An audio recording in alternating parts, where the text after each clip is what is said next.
Hey, everybody, guess what? This afternoon, we have a special guest, Joshua Radin, with us, and he's out on tour. He's coming to Franklin in September. But right now, he just told us he's talking to us and he's in Sweden. So I'm so excited. This is fun. Yeah, it is. Look, this technology.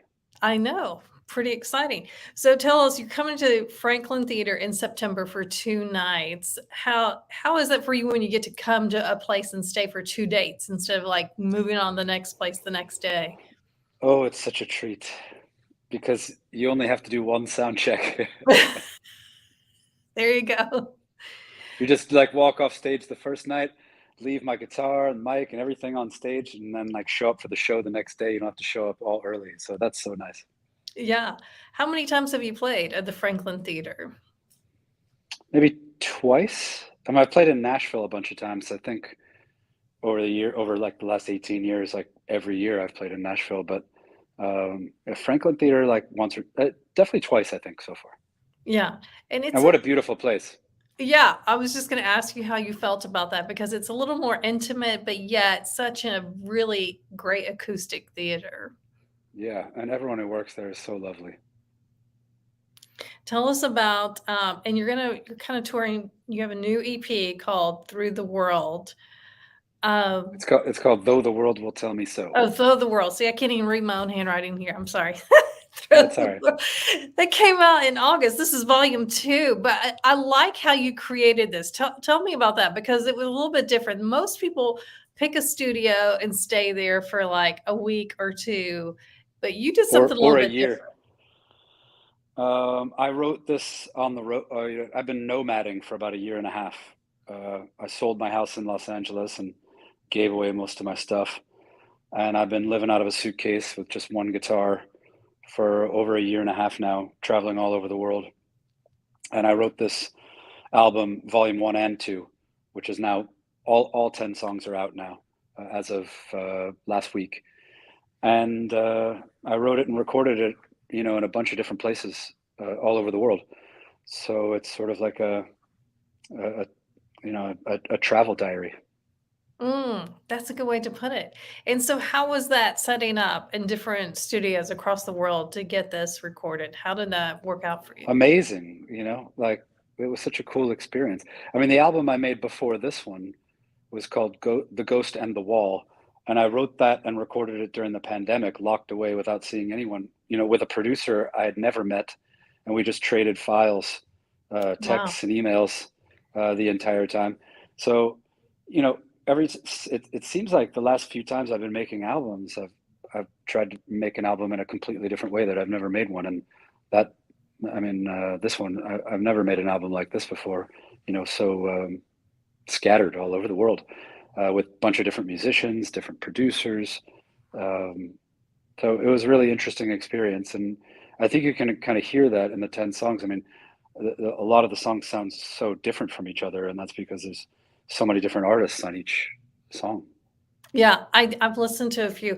It does sound really different, and without knowing the story, you would kind of wonder why they sound so different, but now that you know the story, I feel like that makes more sense when you listen. Yeah. Well, I also, this is my 10th album, and I used to make albums like you were talking about before. I'd write a bunch of songs, I'd take my band into the studio, and we'd be there for about a month, 1 month and a half, the same producer.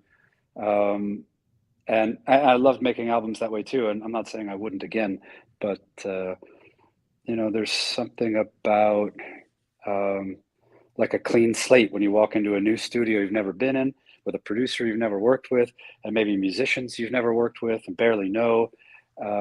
There's something really cool about it, and getting to know different people from all over the world that way was like a really, really life-changing experience for me. So it sounds like this way of doing this was more inspiring. In some ways, I would feel like as a musician, you might find it stressful, but it sounds like you found it to be more inspiring. I found it more inspiring and less stressful for the reasons we talked about already, but also because I didn't have any deadlines. No one was the record company wasn't expecting anything at a certain time. I just told them I'm going nomad. So when I turn in music, that's when I turn it in, and they were like, "Cool." Yeah. I love that. You have new music coming up soon with one of my favorites from American Idol, Maddie Pope. Tell us about that. Well, you mean a tour? She's going to be opening half the tour. Yeah. Um, and well, she lives in Nashville, so um, that's cool. We've never met in person. We've just spoken, and we did a duet on this album together. It's a song called Neverland, version two. The first one is a solo version on my own, and then the version two is a duet with her. And I just loved her voice, and we have a bunch of mutual friends. So when I heard that she was going to do it, I was excited, and she recorded her part in Nashville. I was in where was I when she was doing that? I think it was in London. It's hard to remember. It was a bit. It was a few months ago. I've been in so many places. But anyway, she's fantastic, and yeah, so she's the support act on half the tour, and I'm excited. She's going to hop on my tour bus, and then we'll really get to know each other. Yeah, that sounds great. Well, it's been great to catch up with you and take a little bit of your time where you're out on tour, but we can't Sure, wait for you to come to here to Franklin. So I don't can't wait to forget to get get your back there. tickets September 13th and 14th. All right, Thanks we so will much for see you having then. me.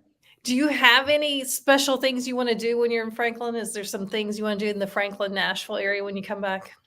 It's really more about just seeing some friends. I got a lot of music friends in Nashville, and so it'll be nice to have the second day to have a whole day before the show and be able to catch up with friends. That'll be lovely. Yeah. All right. Well, you guys don't miss it. It's going to be a great show. We'll see you soon. See ya. All right. Bye. Bye.